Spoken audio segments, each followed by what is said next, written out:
আজ আমরা ঘরোয়া কার্যক্রমের মাধ্যমে এটা সত্যি ঘরোয়া কার্যক্রম।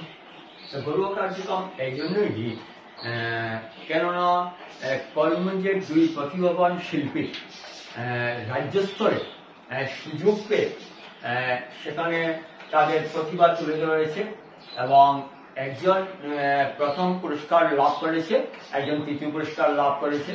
তো পুরস্কার লাভ করা বড় ব্যাপার নয়, যে প্রতিভা, যে রাজ্যস্তরীয় যে প্রতিভা তাদের প্রকাশ করেছে, এটাই সবচেয়ে বড় ব্যাপার। সেই কি পরিপ্রেক্ষিতে তাদের জেলা স্তর এবং রাজ্য স্তরে যাওয়া, সেটাই আমি বলছি যে বার্ষিক সংখ্যালঘু উন্নয়ন বোর্ড আয়োজিত একটি রবীন্দ্রসঙ্গীত এবং রবীন্দ্রনৃত্যের আয়োজন করেছিল এবং সেটাতে করিমগঞ্জের অনন্যা এবং নীলাঞ্জনা জেলা পর্যায়েও ভাগ নিয়েছিল, অংশগ্রহণ করেছিল। জেলা পর্যায়ে তাদের ভালো প্রদর্শন করেছে এবং যেহেতু জেলা পর্যায়ে ভালো প্রদর্শন করেছে, সেহেতু রাজ্যিক পর্যায়ে তারা সুযোগ লাভ করেছে।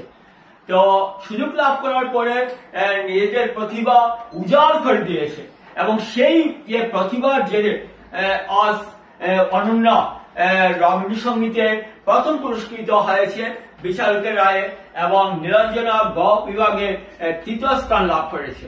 তো আমরা করিমগঞ্জবাসীর জন্য একটা গৌরব, কেননা গুয়াহাটির মতো একটি অঞ্চলে এই যে করিমগঞ্জের মতো প্রত্যন্ত অঞ্চল এবং সুযোগ পাওয়া তো দূরের কথা, সেখানে পুরস্কার লাভ করা অনেক বড় ব্যাপার। সেই এটা অনন্যা এবং নীলাঞ্জনা সেটি অতিক্রম করেছে। আজ আমরা সত্যি গৌরব এবং দিনবার্তা নিউজ চ্যানেল যে রয়েছে, সেই নিউজের পক্ষ থেকে আমরা দুজনকে স্বাগত জানাই, অভিনন্দন জানাই এবং তাদের উজ্জ্বল ভবিষ্যৎ কামনা করছি।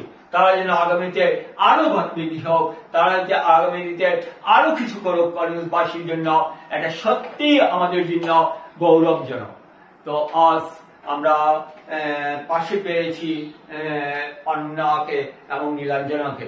ছোট্ট ঘরোয়া পরিসর, কোনো বড় কার্যক্রম নয়। সেখানে অনন্যার রয়েছেন, মা রয়েছেন, নীলাঞ্জনার মাতা রয়েছেন, উপস্থিত রয়েছেন।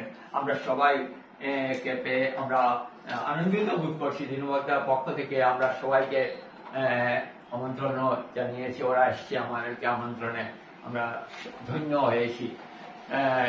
তো আমরা প্রাথমিক কার্যক্রম যে রয়েছে, সেই কার্যক্রম অনুসারে আমরা একটা ছোট্ট সংবর্ধনার কার্যক্রম এখানে আয়োজন করতে যাচ্ছি। প্রথমে নীলাঞ্জনাকে সংবর্ধনা দেবে জয়ন্দা। ব্যাপারটা বড় ব্যাপার নয়। আজকে আমরা দিনবার্তার পক্ষ থেকে আমরা যে করিমগঞ্জবাসীর জন্য যে গৌরব তারা নিয়ে এসছে, আমরা ছোট্ট পরিবেশে, ছোট্ট পরিসরে আমরা একটা অনুষ্ঠান আয়োজন করেছি। এটা কোনো বড় ব্যাপার নয়, বড় অনুষ্ঠান নয়। আমি বলছি ছোট্ট একটা ঘরোয়া অনুষ্ঠান এবং আমরা যে অনন্যাকে পেয়েছি, নীলাঞ্জনা পেয়েছি, তার জন্য আমরা ধন্যবাদ, তাদের পিতামাতা কে ধন্যবাদ জানাচ্ছি দিনবার্তার পক্ষ থেকে। আমরা যেহেতু করিমগঞ্জবাসীর জন্য গৌরব এবং তাদের আমরা উজ্জ্বল ভবিষ্যৎ কামনা করছি, তারা আগামীতে আরো বড় কিছু করুক করিমগঞ্জবাসীর জন্য। যেহেতু করিমগঞ্জ সংস্কৃতির উর্বর ভূমি এবং সেই সংস্কৃতি উর্বরভূমিতে তারা যে জেলা পর্যায়ে গিয়ে রাজ্যিক পর্যায়ে সুযোগ পেয়েছে, সেহেতু দিনবার্তার পক্ষ থেকে তাদেরকে আমরা আবার অভিনন্দন এবং তাদের আমরা উজ্জ্বল ভবিষ্যৎ কামনা করছি। অনন্যা আরো বৃদ্ধি হোক, নীলাঞ্জনা আরো যাক, এইটাই আমরা কামনা করছি। তো আজ ক্ষুদ্র পরিসরের মধ্যে যেহেতু সময় আমি ব্যয় করছি না, সবার একটু ব্যস্ততা রয়েছে, তো আজ দিনবার্তার পক্ষ থেকে এখানেই আমরা শেষ করছি অনুষ্ঠান।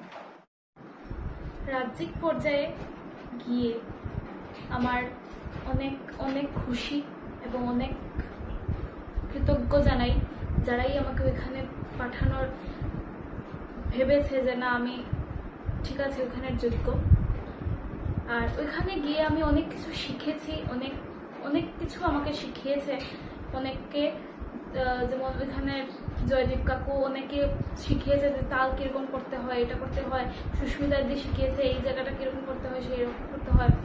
তারপর জাজরাও দেখলাম যে ওরাও শেখাচ্ছে, অনেক কিছু শেখার হয়েছে এখানে, অনেক কিছু। প্রাইজ পাওয়াটা হয়তো বড় ব্যাপার না, কিন্তু ওইখানে যাওয়াটাই আমার জন্য অনেক ভাগ্যবানের ব্যাপার। আমি নিজেকে অনেক গর্ববোধ করি এই জায়গায় গিয়ে পৌঁছতে পেরে।